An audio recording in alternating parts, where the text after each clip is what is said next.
And with that, ladies and gentlemen, we're now going to move forward into our next session, which is on cybersecurity and advanced threats.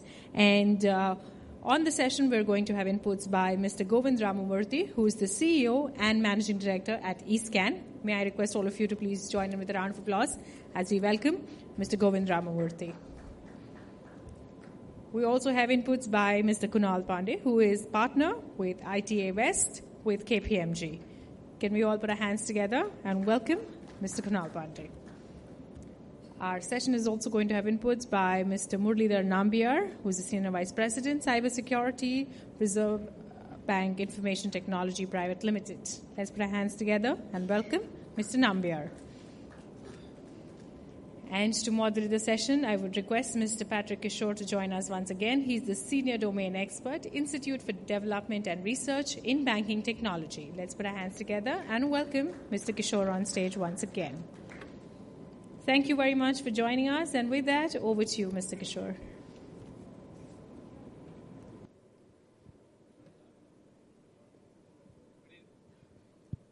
Good evening, everyone. Again, another challenging assignment. The head count is coming down. And the most important subject in our day-to-day lives has been delegated to the last. But still, all is not lost. Today, cybersecurity has become a buzzword. Almost everyone is talking about cybersecurity. From heads of nations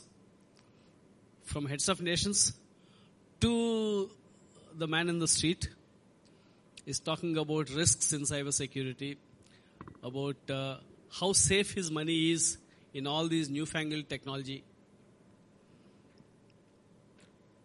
The enemies in this area can be individuals, they could be hacker groups, they could be crime syndicates, or even nation states.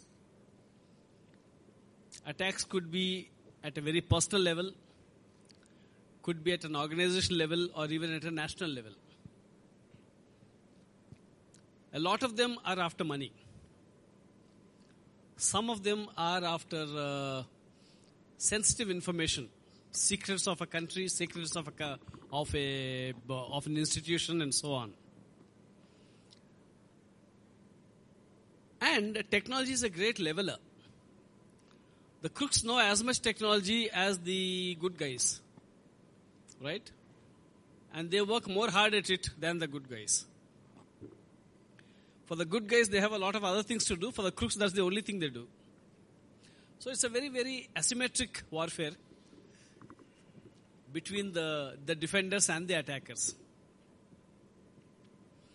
And banks are very, very common targets because that's where the money is.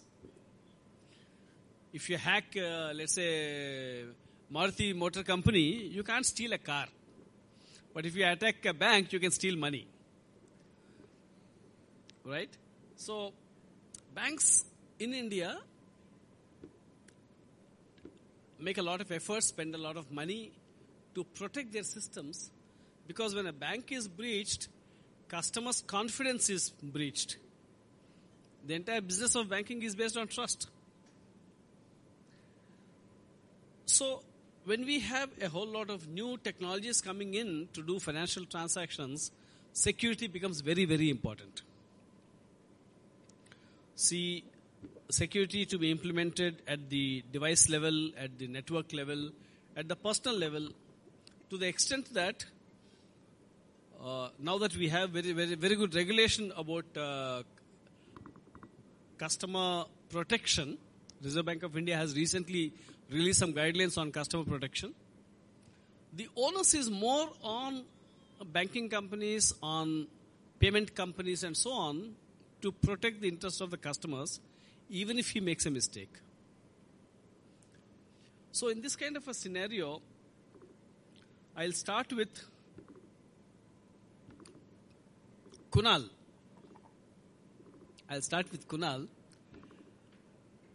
What are the kind of risks? See, let's start from the bottom up.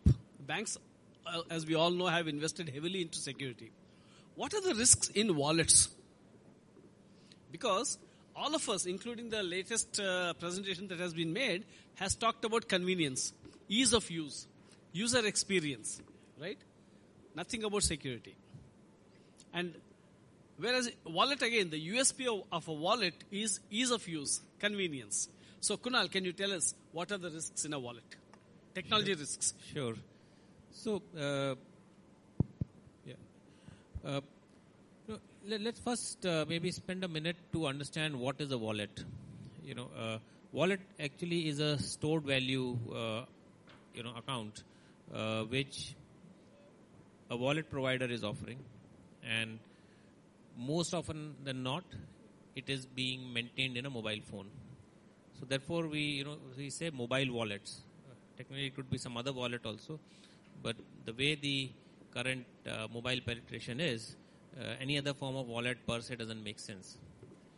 So the moment we look at wallet, and since we look at mobile, and if we look at the the digital and the electronics arena, the risks come in because of a mobile phone. Now, one can arguably say that mobile phone is like any other laptop or desktop because it has a CPU, it has a memory, it has a storage, it has some software, everything is working. Then what is the difference? So the difference, which comes in and which is where the risks to wallet comes is that mobile phone, the way I look at it, it's a device which all of us do everything possible with us to make sure it is on. It's 24/7 on. Unlike a laptop or a desktop, which will shut down for some time, maybe when you're sleeping, maybe when you're traveling, wallets, you'll make sure it's running. If the power is coming, is going down, what do? We search for a power bank and put it into the mobile phone. So that's again charging and it's never going to shut down. So that's number one. It's always on.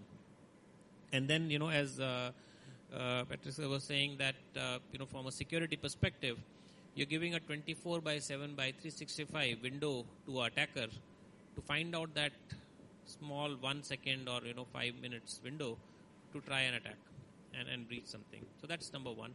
Number two, if you look at the risks which come in, is because it's always on and because it is your own device, it's connected to the internet, and I'm talking about here primarily to the smartphone devices, because wallets per se are in smartphone. It's connected to the internet. The other thing which is important to understand is that the moment we look at wallet and wallet being stored in smartphones, in one of the other sessions where I was there, I did a kind of a poll that in how many people have a laptop or a desktop at home. So maybe if people can tell me how many of you have a laptop or a desktop at home. Okay, quite a few people have that, and I'm sure I'm not going to ask mobile phone because everybody will raise the hand. So in laptop or desktop, how many of you have an antivirus installed? So practically the same number of hands are going up. And how many of you have installed antivirus on a mobile phone? So I can see 1, 2, 3, 4, 5.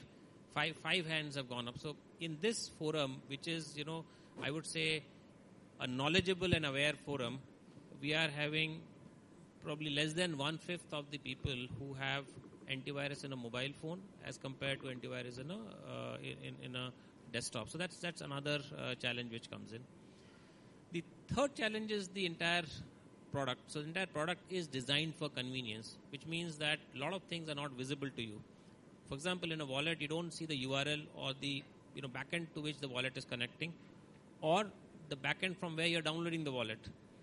If you're downloading a wallet from, let us say, a app store, how do you make sure that it is really the app which you intend to download? It's not some imitation by some fraudster. Right? Because a lot of things are not visible. In a computer, you see the URL on top. You see that there is an HTTPS signature there. If you are uncomfortable, you can click on that lock and figure out that it's really signed by a trusted authority and it's a trusted place. But in wallet, as such, that is not visible. You don't see it that openly. So that's another challenge which comes in wallet, because of the convenience, a lot of things are hidden. So it's a mix of these three things, I would say. One is it's always on. Two, it's a smaller form factor designed for convenience. A lot of things are not available. And three, because mobile phones are primarily a personal device, only being used for a convenience factor, the security mechanisms there are, it's an afterthought. And as we just saw in this forum itself, not many people have even an antivirus in the mobile phone. Thank you. Just reminds me that your laptop and desktop, even if you want to keep it on 24/7, Bill Gates shuts it down periodically for updates. Now, again, one of the biggest risks we have is customer awareness about security. It extends to a lot of other technologies that we use. For example, in my old car, I had to open the bonnet every day before I start for work and check that everything is all right. I have not opened the bonnet of my car for the last 5 years. In fact, I don't know how to open it also. So, technology is all under the hood, right? The security also needs to be under the hood, because the average user, just as Kunal demonstrated, the average user is not focused on security, he is focused on convenience. So, in implementing security, Govind, question to you. How can we ensure that security is implemented but transparent to the user, all right, and yet protecting the user? See, like Kunal mentioned out here, the most important thing is obviously that you need to have a security product installed on all your endpoints, be it your laptop, be it your desktop, be it your smartphone. It could be an iOS-based smartphone that is from Apple, or it could be an Android-based smartphone. You need to have a security product installed on each of these endpoints. That's very, very important. That's number one. Number two is, because of the connectivity that we have today, be it yourself, be it your kids, they're all exposed to various things on the internet. Today I believe that my son probably knows more about what's happening on the internet than I would ever know. And probably it's the same for all of you. They are on various different kinds of social media. They are on Facebook, they are on Twitter, they are on WhatsApp. And you don't know what's exactly happening behind the hoods. So the most important thing, obviously, again, is that whether you are browsing the internet, any kind of a browser, whether you are using WhatsApp on your smartphones, whether you are using Facebook, you need to very, very closely monitor what kind of websites your kids are going to. You need to monitor what kinds of conversation your kids are having at any point of time. You need to monitor what kind of people they are talking to. And there are security products available in the market. We ourselves developed one which could be installed on your mobile phones or your PCs to track all these things. See, tracking is not about privacy. In India, we don't believe in privacy. In the United States, probably a kid could go to a cop and say that my parents are violating my privacy by putting some kind of a security product. But in India, we don't believe that. We'll just say, thappad do aur karo ye. That's the way we have been, and that's the approach which has worked for us. And if such a kind of approach has worked for us, it is imperative. It's very, very important. It's imperative that you need to force few things on to the endpoints that the kids are using to ensure that they are protected and your family is protected. Again, digital wallets, again, when you talk about today's scenario, that also brings about newer challenges when it comes to security. Again, for that, like I mentioned, you need to have an antivirus product.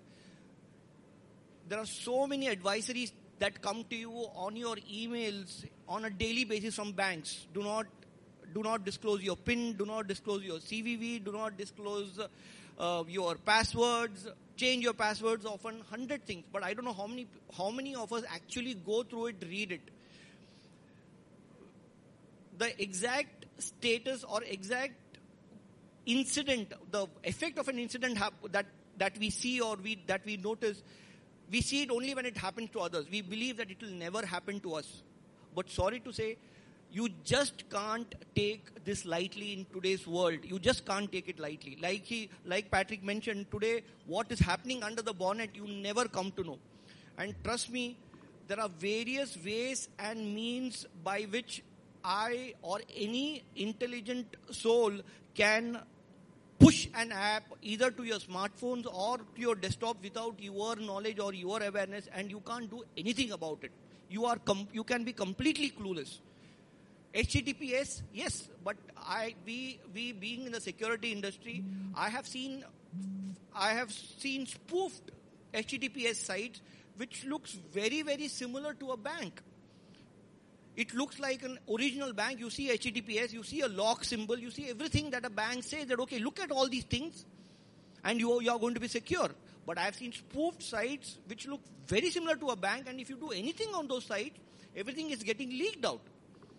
So it is like, if I very honestly feel, I would say that all of you need to have the security products, but at the back end, we need stronger compliances, we need stronger regulatory policies, we need to have multi-factor authentication. When just about few days back, I used my mobile phone and I bought some stuff from Singapore using my credit card details, using my CVV.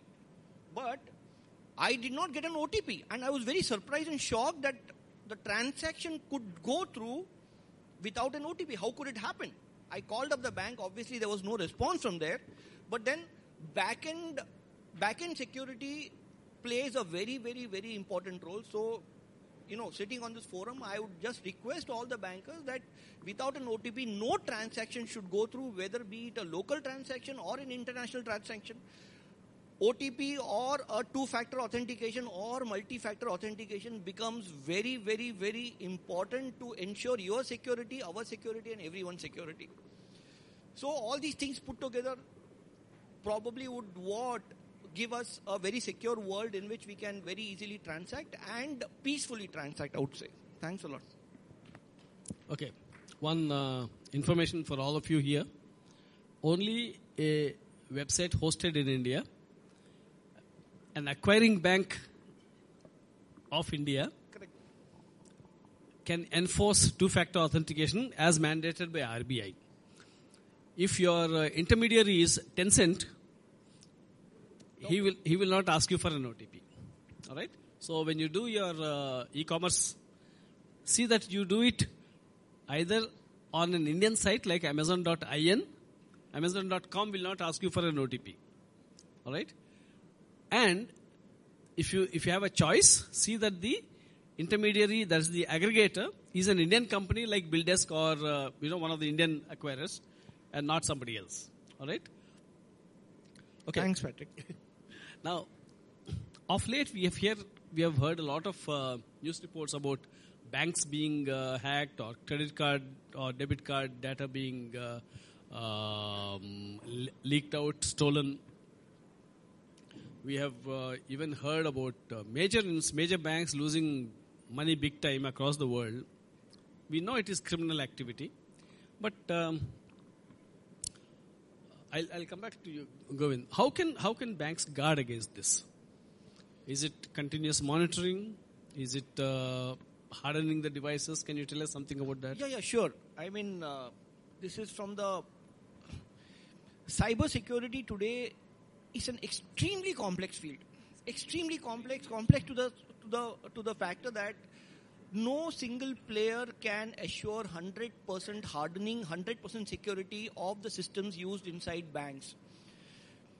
Like Patrick mentioned at the start of the conversation, it's like criminals are constantly on the lookout for ways and means to break technologies. Just about 2 days back, we discovered a malware which could possibly break into ATMs and force the ATM to probably spill out money. I mean, these kind of, now there was no methodology yet for that malware to get into the ATM, but mind you, all the ATMs are connected to the respective banks via networks, and any kind of compromise either on the bank side or the ATM side could spell havoc. So inside the banks, there are so many things happens that you are probably not aware of. RTGS, you might be doing RTGS between bank from you to the from between businesses and banks. How does RTGS happens?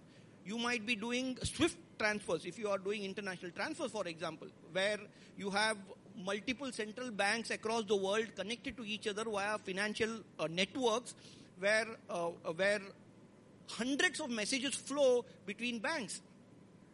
And these are small messages. Trust me, these are small, nice, sweet messages which possibly carry zeros to the extent that when you start counting the zeros, you will not even know whether it turns out to 1 million or 1 billion or 1 trillion. Those are the amounts of transaction that happens.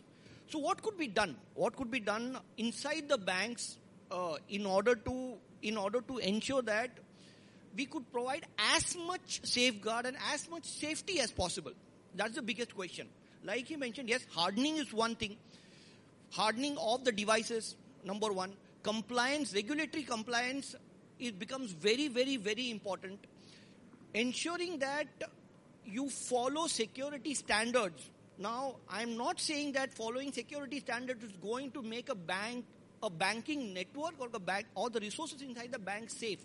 But security standards ensure that at least the bare minimum things are there in place. And when you have security compliances, you also have audits. That means you have third-party players who are coming to the bank very frequently, very regularly, ensuring that audits happen and an auditory report is provided to the CISO or the CFO or the chief technology officer, for example, inside the banks.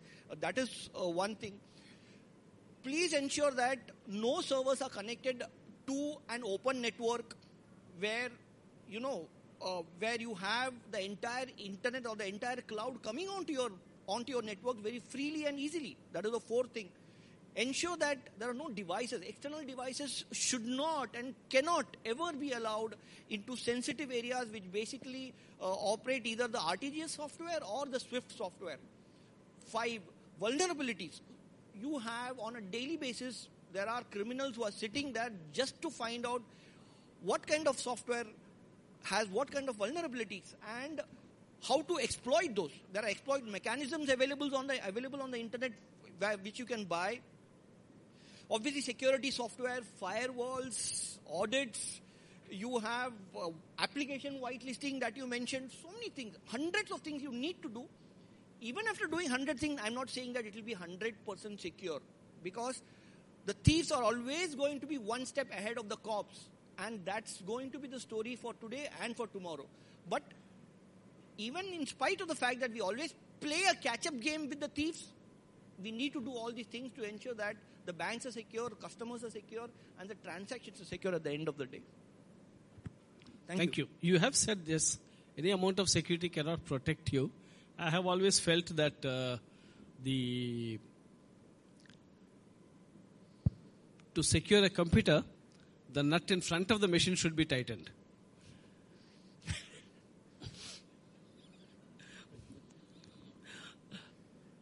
Which brings me to user training. How aware are our bank users?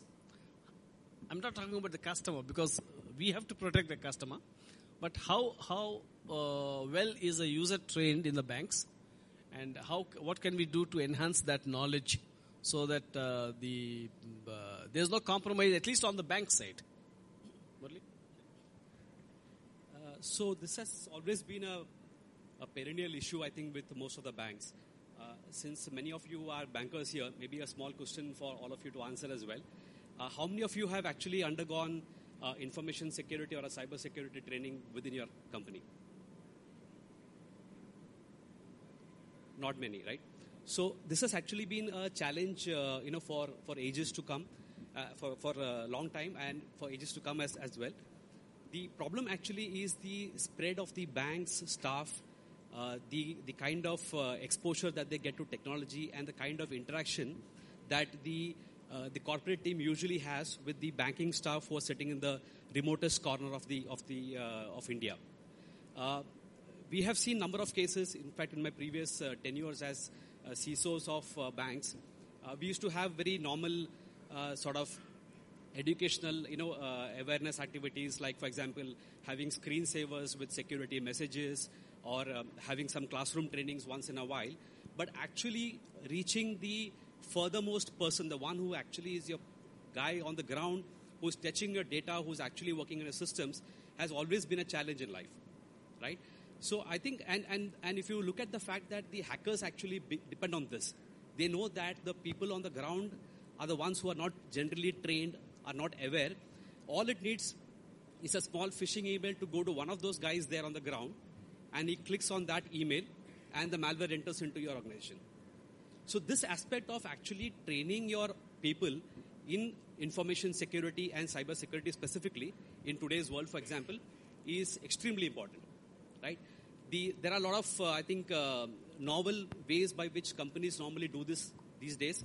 There is a concept of having blue teams, red teams approach.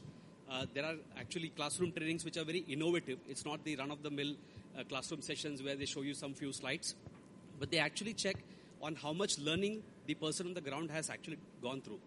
So there are companies, for example, also who offer you services like sending you an email and seeing and telling you how many of your employees have actually clicked on that emails, right?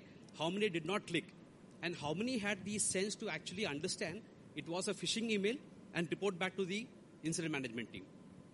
That actually will define the success of your information security training program. If you don't have your people coming back to you and telling you when they actually notice incidents or even suspect, forget about noticing, even suspecting incidents, I think you will always have a challenge of security. You may have the fanciest of technology solutions put in. You will have your firewalls, you will have your antivirus, you will have everything. But if the guy on the ground is not knowledgeable, if he doesn't know which emails he should click and which he should not, which website he is supposed to go and which he is supposed not to go, you will always have a challenge with information security. Thank you. Kunal, in your experience in consulting, how aware are the top management in banks and other organizations, maybe even government, at the decision making level, at the tone at the top? Can you tell us about your experience in this? Sure, I will share that. So, I think let me probably start with saying that when we are interacting with the organizations, banks, governments, etc., what I see, what I used to see 3-4 years back, and what we are seeing today, there is a shift. There is a definite shift of awareness. The challenge in security is that being aware doesn't mean that one is acting. Because we hear so many things, and then what happens is that it is there somewhere in the mind, but what overcomes is the pressing needs, and one keeps it at the back. So I think when we look at the top management as well as the other agencies, awareness, I think it's coming in somewhere, and especially in the bank side. I think one of the biggest change management tool in banks, as many times I say, is a regulation. So the moment the regulation comes in, there's no choice. One has to do something. So the regulation also has enforced a lot of things. There are requirements that boards have to meet, discuss about information security, cyber security. So because of that, the degree of awareness has gone up. I think where more needs to be done is to convert the degree of awareness to action, because just degree of awareness would not help. And something which come to my mind is I was going through a BBC program, and there were people talking about that, about cybersecurity. And one of the comments which came in, and this has come in various research, is that the amount of effort, money, which is being put in on security, especially in the Asia Pacific and including India, is significantly lower than what is being done in Western geographies, US or Western Europe.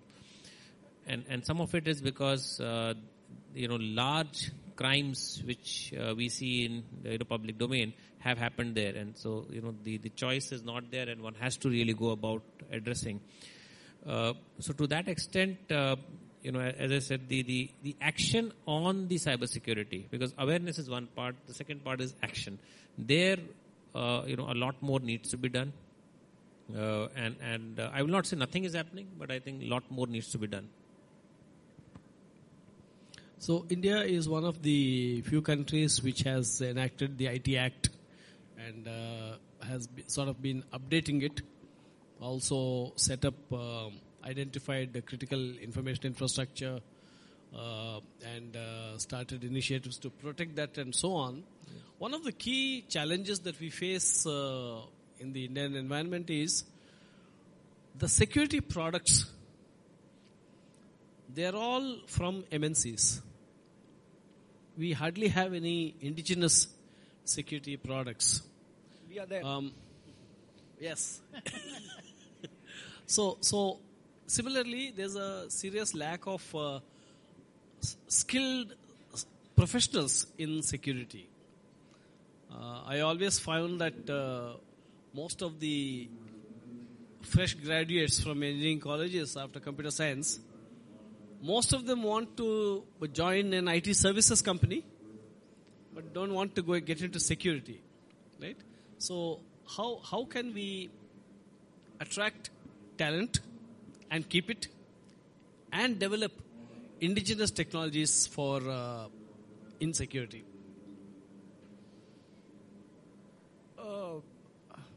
Patrick, I believe if you ask me in my years of experience, I would say that we screen about 3,000, 4,000 resumes probably in a week. And after screening about 3,000 to 4,000 resumes in a week, we hardly get one person who could be capable to be, whom we find capable enough to be trained and pushed ahead. So today, information technology has become like a bhaji market. Every Tom, Dick and Harry wants to get into only one thing, computers. They will do civil engineering, they will go into computers. They will do textile engineering, they will get into computers. So you can't, when we see the capabilities of such people, it's shocking. It's shockingly bad. So when this kind of a scenario is there, it becomes very, very difficult to really get good people also. And once we get good people, majority of the people are driven to service-oriented companies because half of the people are okay sitting on the bench. बैठ के खाना आराम से मिल रहा है तो क्या? What's the difference? It's fine. It's good. So with that kind of an approach, I'll give you a small example. We had a 2-year experienced guy who had come for an interview for a position of a C developer. So he said that he had quite a good experience in some company writing programs and all. So one of our interview guys, he just interviewed. While interviewing, he said, "Why don't you write a small loop which will print numbers from 1 to 50? Okay, just a small loop. How will you do it?" So this guy, he sat down for 15 minutes and then he wrote 50 lines. Print 1, print 2, print 3, print 4, print 5 and print 50. And I was like, what kind of time am I wasting on these kind of people? And what is the kind of people that we are developing? And these are the very people who probably fudge their resumes. You have hundreds of sites, websites, which basically makes you a good resume with terminologies which probably half the people won't understand. And these are the people who also go to United States because they have a telephonic interview, and when telephonic interview happens, there's a third person who's probably giving an interview like your Munna Bhai, sitting there. And I don't know where we are going. It's a very sad state, unfortunately. So out of 4,000 resumes, I don't even get one person. It's a sheer waste of our time. It's a sheer waste of energy. And I don't know what advice to give to people that why the hell are you getting into IT when you are not even interested in any such thing? So it's like once they get into a product company has its own challenges because we work on IPRs. We develop IPRs, we develop patents, and that's what we are good at. And like Microsoft, for example, and we are not like service companies. And then retaining them and training them and working with them. And once they are good, yes, they do stay back because there are very few companies in India which basically are into products which develop technologies, and very few handful of companies, and most of them are in the West. And obviously India is a good place to stay in, and obviously if somebody wants to go and sit in a bench in United States or in United Kingdom, I can't stop them at the end of the day. But if their interest is not veered towards systems programming or operating systems, I can't do anything about it. But that's the state right now. That's a big challenge the country faces now. The estimate is something like 500,000 skilled professionals required for cyber security. I don't know where we are going to get them, mainly because cyber security is not cool. Yeah. So, I think a couple of things which I would say. One is, finally everything said and done, it boils down to law of economics. And that is where I think we need to all focus on is that what are we really trying to do?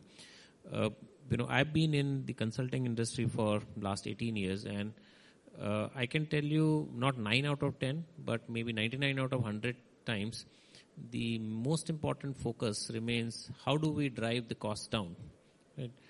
It's not about how do we drive the value up, because if you are, if as an organization, whether organization is buying or as a consultant I'm supplying, there could be two broad views. How can I drive maximum value or how can I drive minimum cost?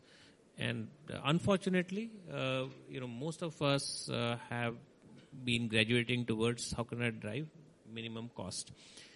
And if it is minimum cost, then of course law of economics will come into play and we will have whatever we have, and which I think we were just discussing about. So I think that realization has to come. And along with that, I think another thing which is important is that if something goes wrong, what happens? So I was talking to one of the CIOs of a very large bank some time back, and we were talking about what should be done on the information security policy, etc., etc. And he said, Kunal, fine, we are discussing all this. Tell me one person in my organization or anywhere else who has been put behind the bars because something has gone wrong in security. If somebody misuses a password or somebody does something, where is the action coming in? So I think we need to become serious on that. That's, I would say, in a normal course of thing. Two is I would really think that to kickstart anything, there has to be incentivization, and which is where maybe government needs to come in and maybe give some incentive. A lot of reason why the Indian IT industry rose, and whichever way it has risen, is because government at some points of time for a long period has supported, has given tax incentives, has given various incentives. We are looking at various, Startup India and all these programs. So maybe, at that forum, and especially, both of you here being somewhere related to that, can some push be enabled that a niche market with more incentives is brought in on cybersecurity? I think we need that as a country. Yeah, sure. So just a couple of points. Basically, in the earlier organizations where I worked as well, the challenge always has been to find very skilled information security people. Traditionally, it has been people in the IT field who wanted to have a career change and they move into IT, or they have become redundant in IT, so then they need some place to go and they get into information security, right?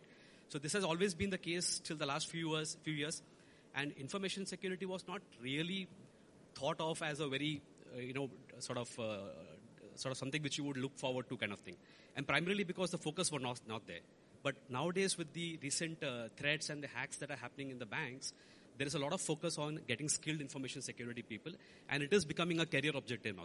Institutes now actually who have started 2 years of training programs purely on cybersecurity. There are some institutes who offer full-time 6 months course only on cybersecurity. So we are seeing that change coming about. So I think in the next few months and a few years, we should actually see this skill sets building up and developing as well. Thank you very much. I think we have covered the situation in the country fairly well. The troubles that we face, the shortages of skilled manpower, and then the opportunities for training and so on. So I leave the floor now to the audience. We can take 2 questions before we close. 2 questions. Can somebody give him a mic?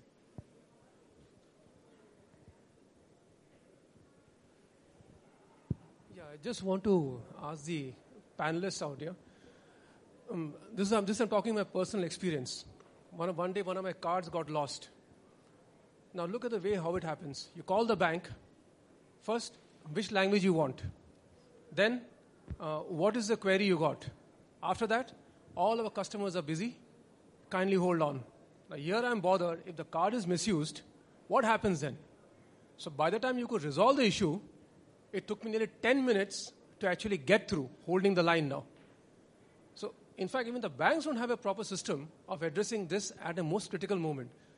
I don't know why no one could even think of, maybe even as an eScan, you could have some like a hotline number, press that number, and immediately account gets blocked. How simple and how difficult is that? A very simple application, but still no one can think about it. So what happens then? Then they could call me back and ask, what happened? You blocked your account there. That's an advantage I face now. So this sort of simple things also we don't have, and that's a problem we face. And this actually happened with me. So I was wondering what happens then for so many people who lose their cards every day, or the accounts get compromised now. So you're right. None of us like IVR. None of us like IVR. So they're now saying this 3A principle. An American will lose his job to an Asian, and an Asian will lose his job to automation. All right? So IVR is supposed to be automation, but it's not really. Right?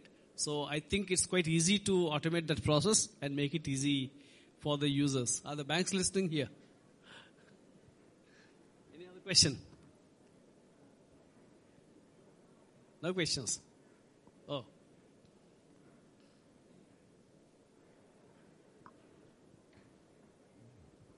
Hi, I'm Davis. I'm from a technology company. So in the initial discussion, we were mentioning about the approaches of security and the end user. That the end user need to be aware that definitely the education need to be there. And on the point like antivirus, that everybody should have an antivirus in the software, on the mobile phones, like desktop and everything.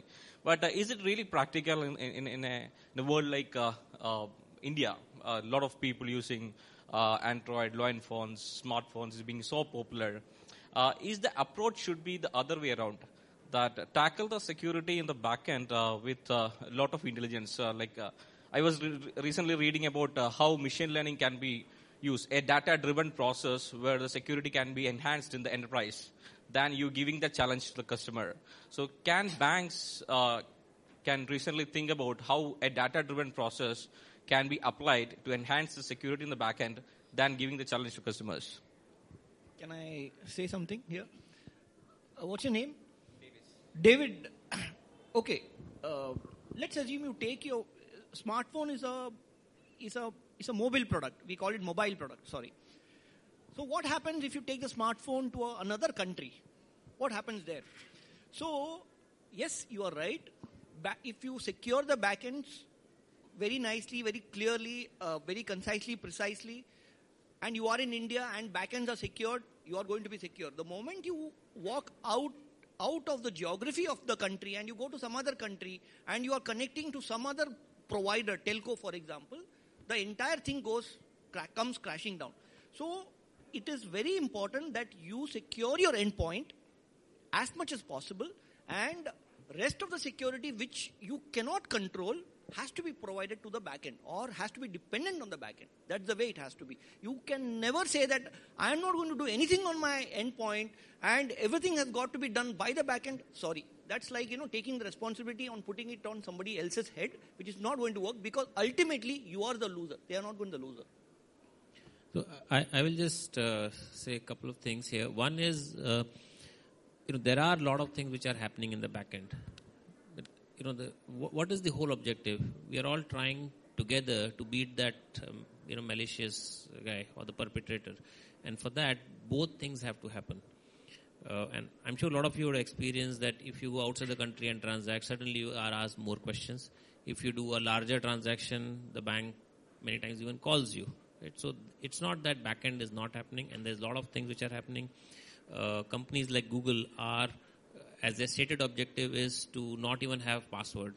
Why should I ask password? I will recognize the individual. So, those kind of things are there. Having said that, you cannot only look at backend. The front end has to be looked at, because in security, the simple point is the weakest link is what the perpetrator needs to break. So, if there are 100 things and 99 are secured, but that one is in your mobile phone, then that brings in the risk. Actually, talking of backends, 2 years ago, nobody thought about building toilets. Today, thanks to Swachh Bharat, everybody is building toilets, right? So we need to have a Swachh Cyber Bharat also. Basic hygiene. All of us must follow certain basic hygiene, teach our children at home, in school, all right? So that's how we build a clean society, right? Backend, yes, certainly something will happen at the enterprise level, but at the individual level also, you must wash your hands before you eat, right? Right. On this note, I think we'll close. Thank you all very much. Thank you very much for that interesting session.